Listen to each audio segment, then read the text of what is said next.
Hey you guys, Lena here. I hope you're all really well. I wanted to share something with you. Recently, I went to see Abraham Hicks in Atlanta, Georgia, and this is the second time I've seen her. The first time was many years ago before the pandemic in Connecticut. And so this time round, I thought, okay, as I'm writing notes in this notebook that I bought there that says tuned in, tapped in, turn on, I thought, why not make a video so I can document this for myself and also share with you what takeaways I got from that workshop. So I have actually only read one page of these notes. So as I was reading through the notes earlier, I thought, oh, I remembered the idea that I had to make this video. And so I thought, let me wait to read through the other notes while I'm on camera with you. So I really don't remember what I wrote in here. And for those of you that don't know who Abraham Hicks is, that where you been? But on a serious note, she is the person who I was referring to in my TEDx talk when I said I saw a video that quite literally changed my life. It was like a seed was planted. It was a video that woke me up and was really the start of my transformation and of living a more conscious life. And in my opinion, Abraham Hicks is one of the best teachers on the planet on emotional intelligence, conscious creation, law of attraction. And so I, where I can, I try and support and, see her when I can, because I really love this woman. She's absolutely just been like the pioneer of transforming my life. And her message is consistent and evergreen for like the 30 years that she's been teaching it. So without any further ado, let me get started into sharing these notes with you.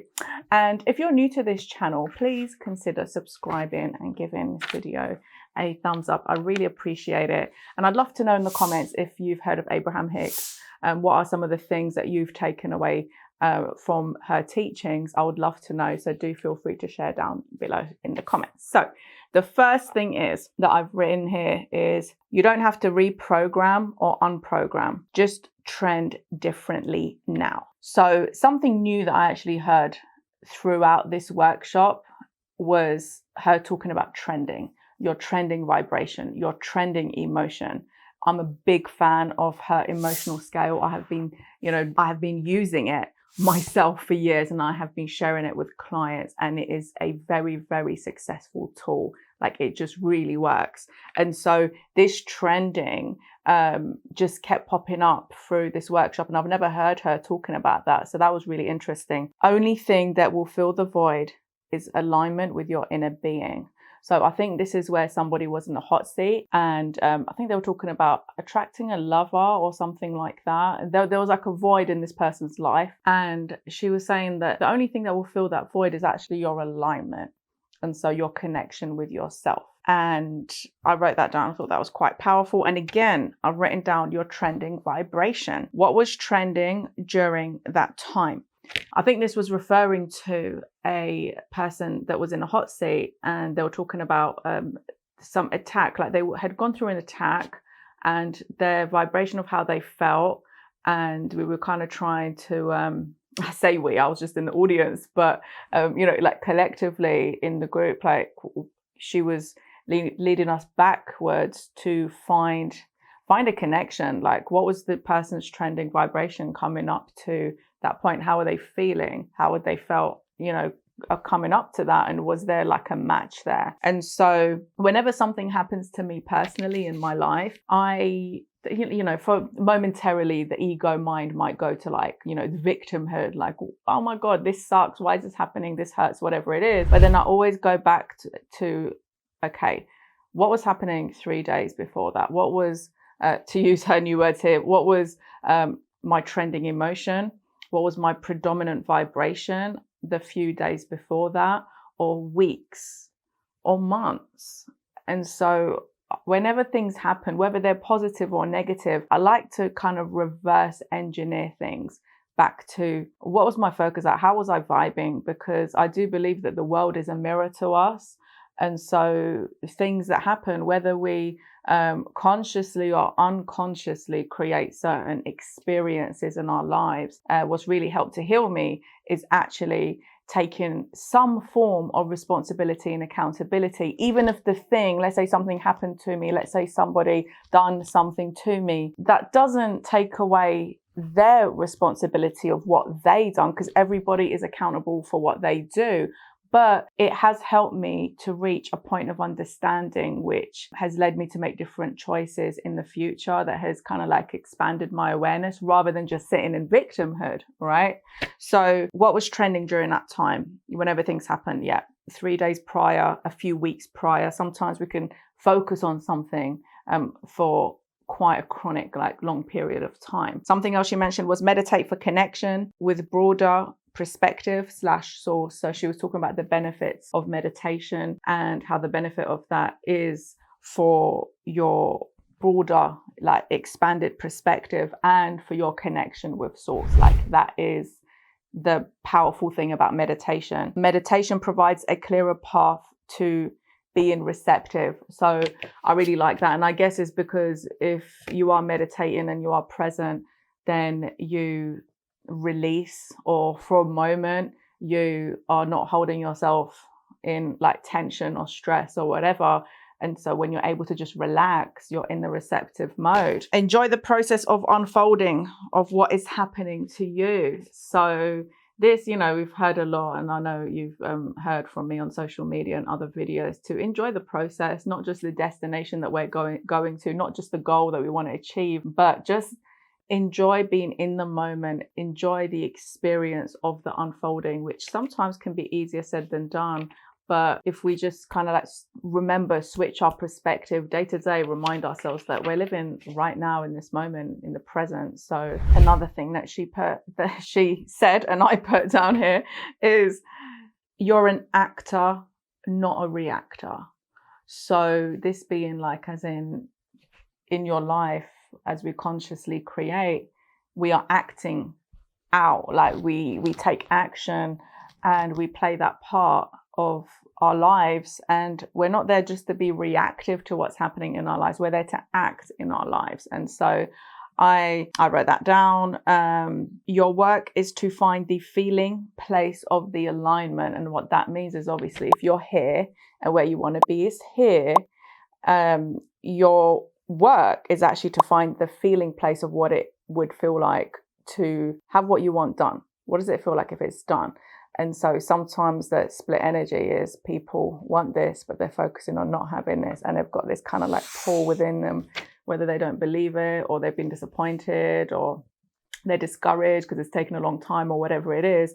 So that is your work. Your work is alignment. You cannot assert peace upon others when they are not choosing it for themselves. So this was a lady in the hot seat, and she was kind of talking about some of the things happening globally and in America, and you know, just society kind of like really being torn into these different like opposing ideologies and fighting amongst each other. And she was saying that, you know, you can choose peace, but where we can't assert our will over others, it's the same thing goes with peace. You have to choose it. You can't choose peace for somebody that is not choosing it for themselves.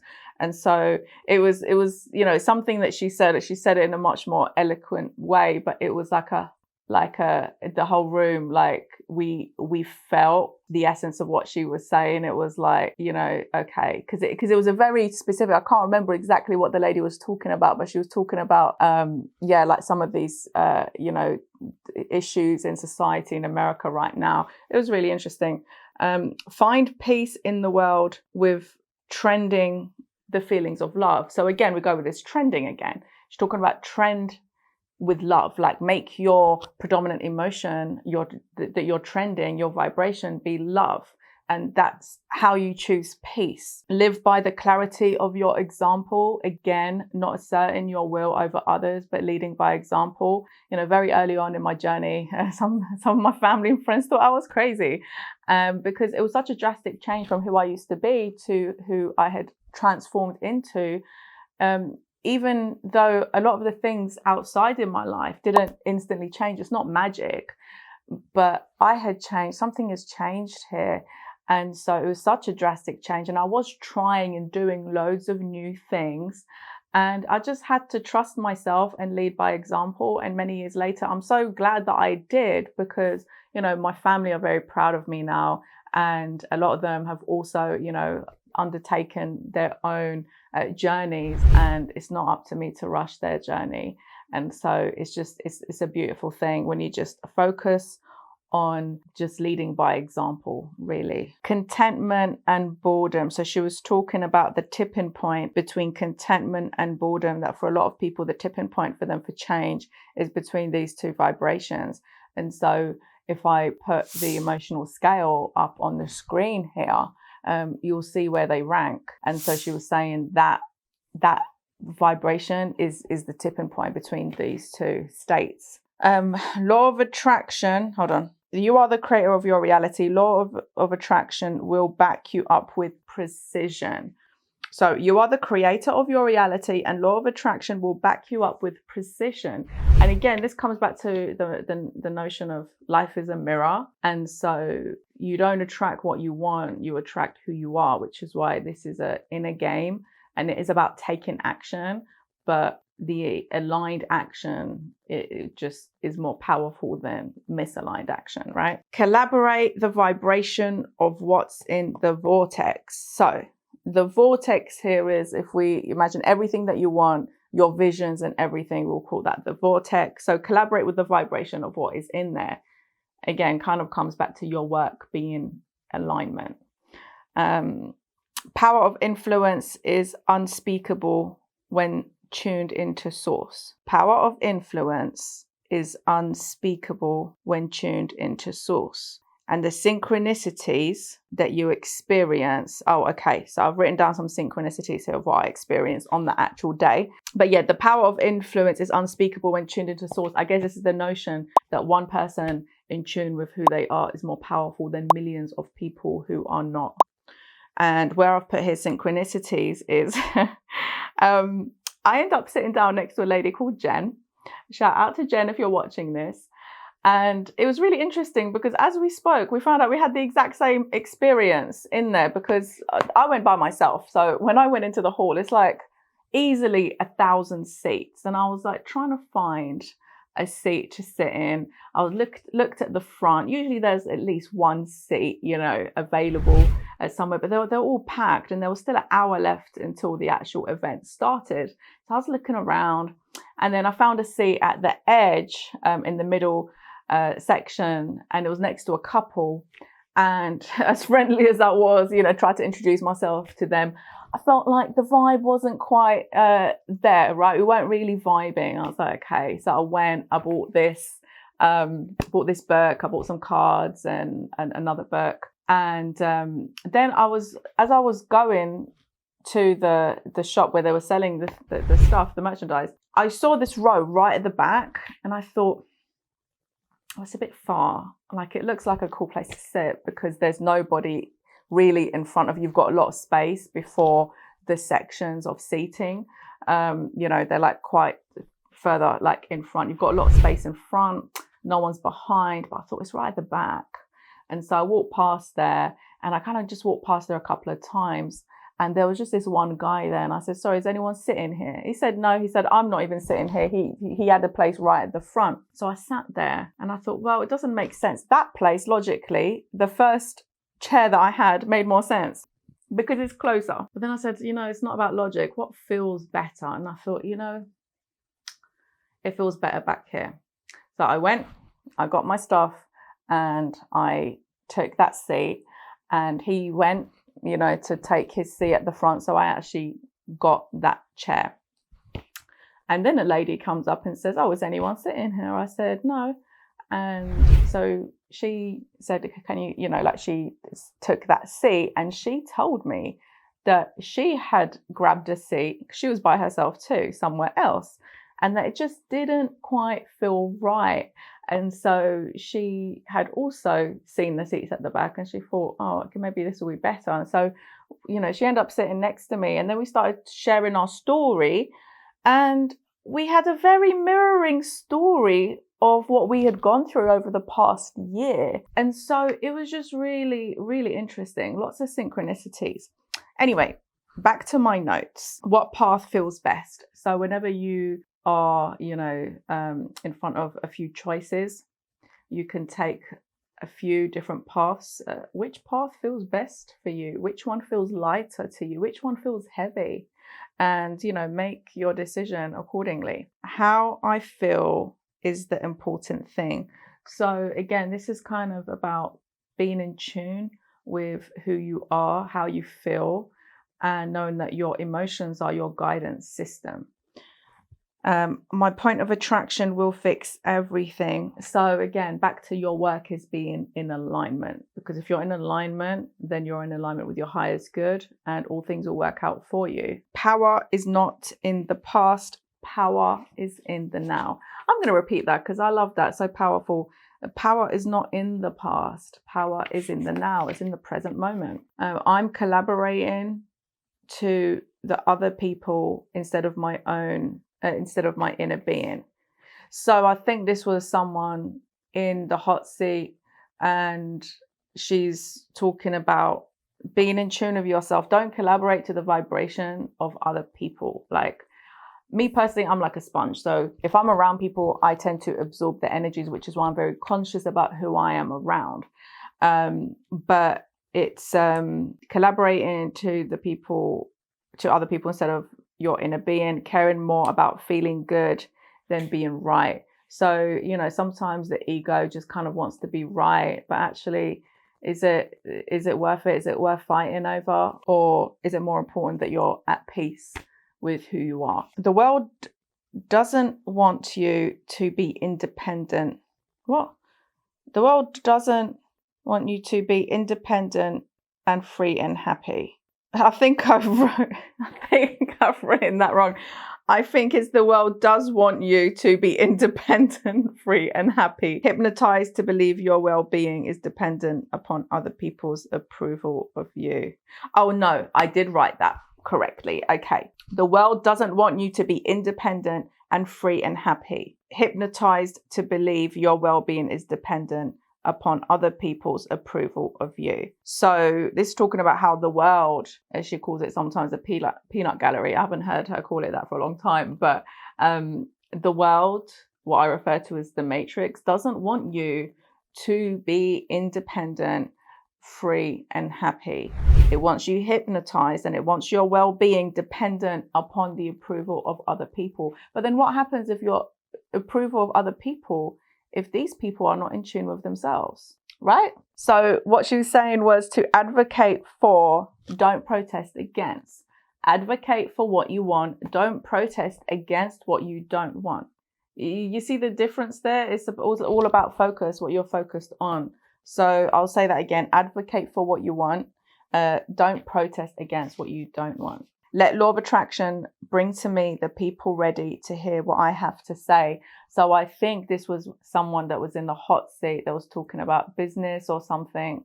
And I wrote this down. She said, let law of attraction bring to me the people ready to hear what I have to say. It's kind of like me making this video, right? This video might reach 5 people. It might reach 50. It might reach 5,000, whatever. But whoever's meant to hear this and whoever resonates with this video is going to watch this video. And so I am just creating it, and I'm not going to be attached to it. And this is why also it's kind of like I'm documenting it for myself too.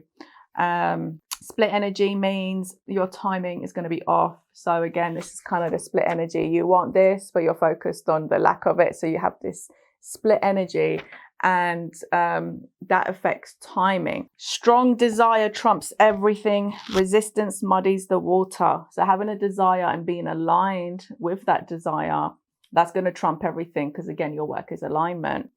Resistance muddies the water. Self-explanatory. Trending. The more airtime you give something, the stronger your point of attraction. So this is again where she was talking about your trending vibration, your trending point of attraction, your trending emotion, your chronic emotion of what you're feeling day to day. The more airtime you give to it, the more airtime you give to something, the stronger your point of attraction. So whether you want something or you don't want something, the more airtime you're giving to it, you're focused on it. That's where your energy is directed to. That's what you're going to get more of. Okay. I think the next one was, I've got here, clients tuned into the problem, or are they tuned into the solution?